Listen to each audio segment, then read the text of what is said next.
He was the man who defied Hitler, the bulldog of Britain, the voice that refused to surrender. But behind the cigar smoke and grand speeches was another Churchill, ruthless, insecure, and haunted by his own contradictions. The war hero who loved empire more than equality, who saved Europe but let millions in India starve. These are the truths that history politely forgot. Fact 1. The silence over Bengal. In 1943, as Europe burned, famine swept through Bengal. Crops failed, rice was requisitioned for the war effort, and millions of Indians starved. Churchill refused to send relief ships, claiming the famine was their own fault. "They breed like rabbits," he said coldly in one cabinet meeting. His priority was feeding British troops, not British subjects. When officials begged for grain shipments, he diverted them to Europe instead. By the time aid arrived, up to 3 million had died. In his war memoirs, the event barely earns a line. The empire, he believed, had to endure its hunger for the greater good of victory. Fact 2. The man who loved war too much.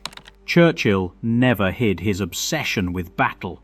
Long before he became Prime Minister, he'd ridden into firefights in Sudan and escaped from a Boer prison camp just for the thrill. During both world wars, his eyes lit up at the sound of bombing reports. His staff called him addicted to danger. He once admitted that war excited him like champagne. Even in moments of disaster, Dunkirk, Singapore, Tobruk, he refused to show regret. To him, conflict was a stage where history purified itself through fire. Yet those who served under him saw another side, the private tears, the shaking hands, the man terrified of fading into irrelevance when the guns fell silent. Fact 3. The secret addiction. The image is famous. Cigar, brandy, and bulldog face. But few knew how deep Churchill's dependence ran. He began drinking whiskey before breakfast, wine at lunch, champagne at dinner, and still worked late into the night. His doctor once warned him his liver should have been dead years ago. When Roosevelt's aides met him in 1941, they were stunned. Churchill started strategy meetings in his bath, glass in hand, dictating war memos between gulps. Yet somehow his mind remained razor sharp. The alcohol didn't dull him, it fueled him, kept his words burning and his fear contained. "I have taken more out of alcohol than alcohol has taken out of me," he once said. Perhaps it was true. Fact 4. The empire before all else. Churchill saw the British Empire not as a burden, but as the natural order of the world. He believed Britain's destiny was to rule, and others' duty was to obey. Even as colonies demanded freedom, he called independence movements childish rebellions. When Indian nationalists protested under Gandhi's banner, Churchill exploded with fury. "I hate Indians," he once said. "They are a beastly people with a beastly religion." He saw Gandhi not as a visionary, but as a rebel in a loincloth. In 1947, when India finally broke free, Churchill wept, not for the bloodshed, but for the empire's collapse. He would rather lose power than admit the world had changed. Fact 5. The forgotten gas proposal. Few know that Churchill once supported using chemical weapons against tribal rebels. In 1919, as Secretary of State for War, he authorized experimental gas attacks in Mesopotamia, arguing it would instill a lively terror. The gas wasn't lethal, but it was meant to break morale. His defenders called it practical, his critics monstrous. To Churchill, it was just strategy. He saw war not through morality, but through necessity. A century later, those memos remain a chilling glimpse of how even great men can reason their way into cruelty when empire is at stake. Fact 6. The secret behind the speeches. His wartime speeches, "We shall fight on the beaches, their finest hour," sound spontaneous, defiant, almost divine. But behind the gravelly voice stood a man who rehearsed obsessively. Churchill rewrote lines dozens of times, reading them aloud until the rhythm struck like a drum. He practiced gestures in front of mirrors, tested words for how they would echo in Parliament, and marked his manuscripts with pauses like a symphony score. Yet he often delivered them drunk or sleepless. The man who inspired millions was, in truth, terrified of failure. His confidence was crafted word by word, like armor made of syllables. Fact 7. The prisoner of his own depression. Churchill called it his black dog, a shadow that followed him everywhere. Long before antidepressants existed, he suffered cycles of despair so deep he refused to stand near train platforms, afraid he might throw himself in. During the quiet nights of 1940, after the Luftwaffe raids ended, he would sit in the dark, staring at the ashes of London. Those close to him said he could be radiant in the morning and broken by dusk. Yet he never hid it. "If you're going through hell," he told his staff, "keep going." It wasn't a slogan, it was survival. Fact 8. The Cold War prophet. When the Second World War ended, the world celebrated peace, except Churchill. In 1946, at Fulton, Missouri, he warned of a new threat rising in the east. "An iron curtain has descended across the continent," he declared, predicting decades of tension between the West and the Soviet Union. Many thought he was fear-mongering, but time proved him right. Still, it wasn't just insight, it was obsession. He could not live without an enemy. The man who defeated Hitler needed another struggle to define him. Even in victory, Churchill was already preparing for the next war, because peace, for him, was a void too quiet to bear. Fact 9. The Fire of Dresden. In February 1945, as Germany neared defeat, Churchill approved one of the most controversial air raids of the war, the bombing of Dresden. The city, filled with refugees and with little military value, was reduced to ashes in a firestorm that killed over 25,000 civilians.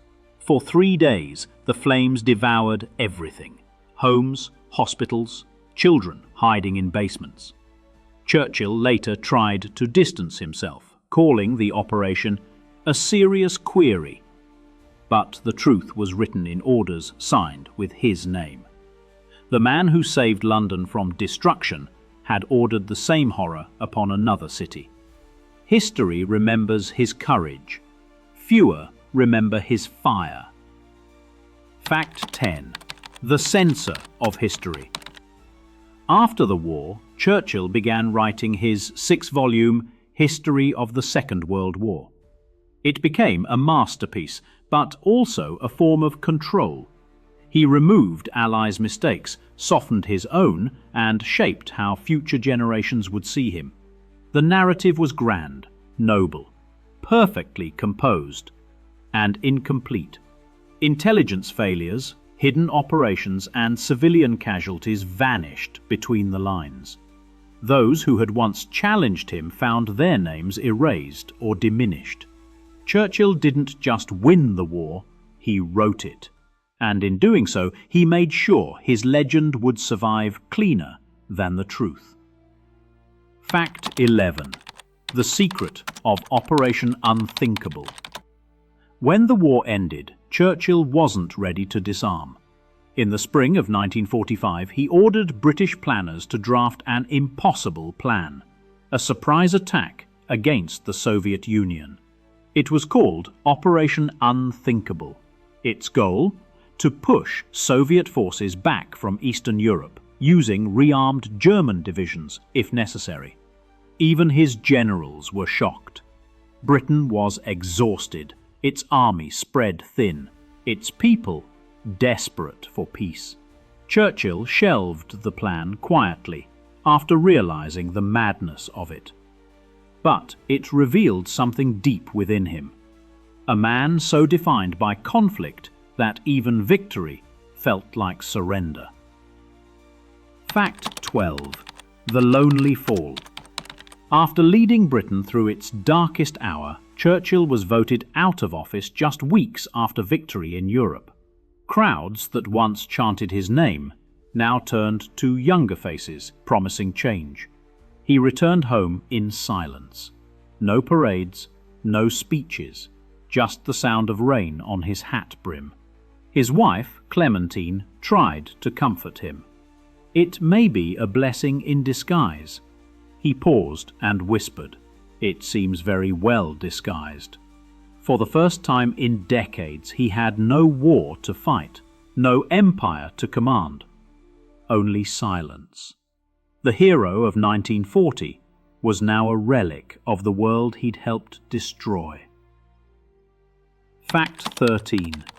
The Ghosts of Gallipoli. Decades before World War II made him immortal, another war almost destroyed him. In 1915, as First Lord of the Admiralty, Churchill pushed for a bold assault on the Dardanelles, the Gallipoli campaign. He promised it would shorten the Great War. Instead, it became a slaughter. Over 100,000 men died in mud, disease and fire, while he watched his career collapse.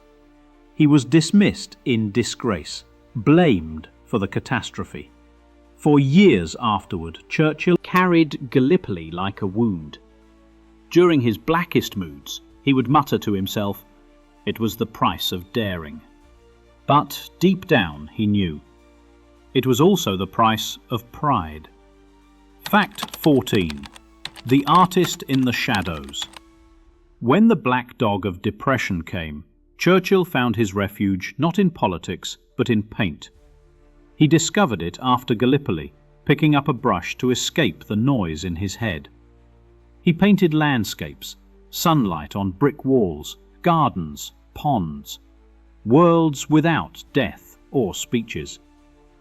His canvases were calm, the opposite of him. He once said, "When I paint, I forget everything else."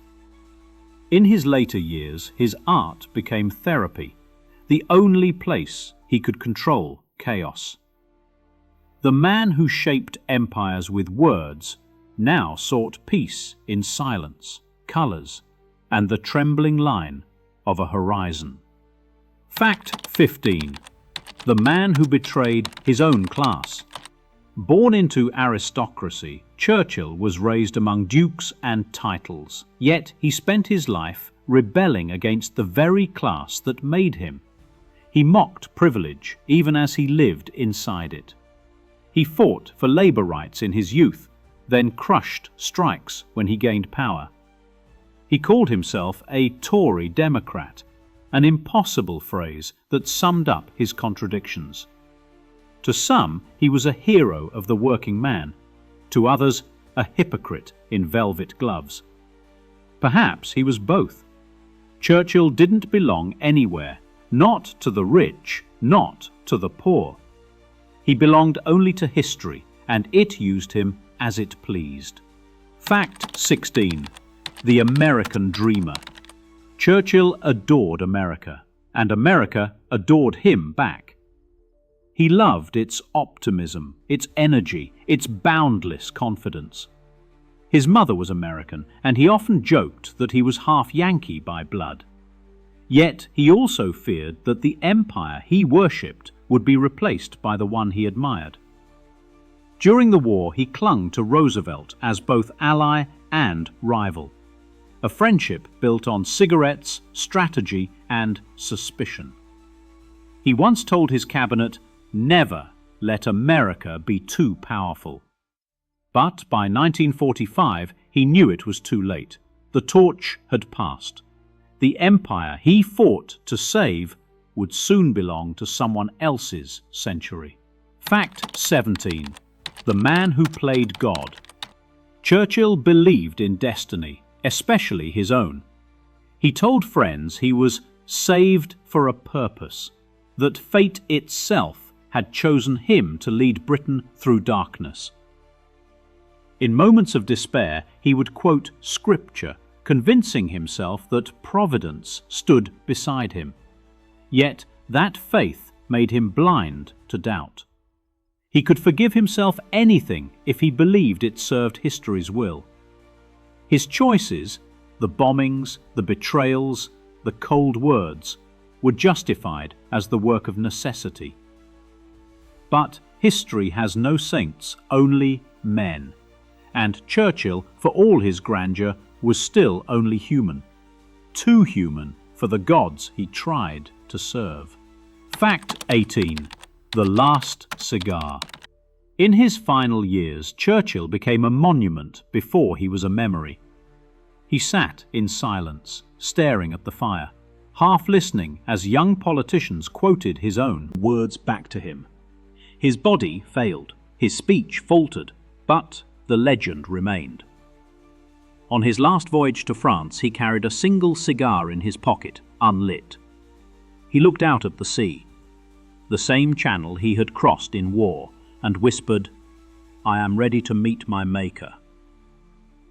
When he died in 1965, the world stopped to mourn him. But those who had truly known him said the real Churchill had been gone long before, buried beneath the myth he built himself. Fact 19. The War of Words. Even in old age, Churchill never stopped fighting. Only his enemies changed. In the 1950s, he warned that Europe must unite or perish. It was a strange confession from a man who had once fought to keep Europe divided under British rule. Yet he saw the coming storm of the modern world, nuclear weapons, Soviet power, and the fading of empires. His voice trembled, but his mind remained sharp. "To jaw is always better than to war," he said in Parliament, half joking, half pleading.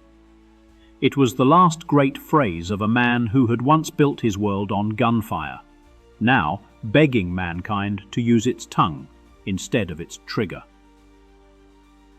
Fact 20. The Shadow of Empire.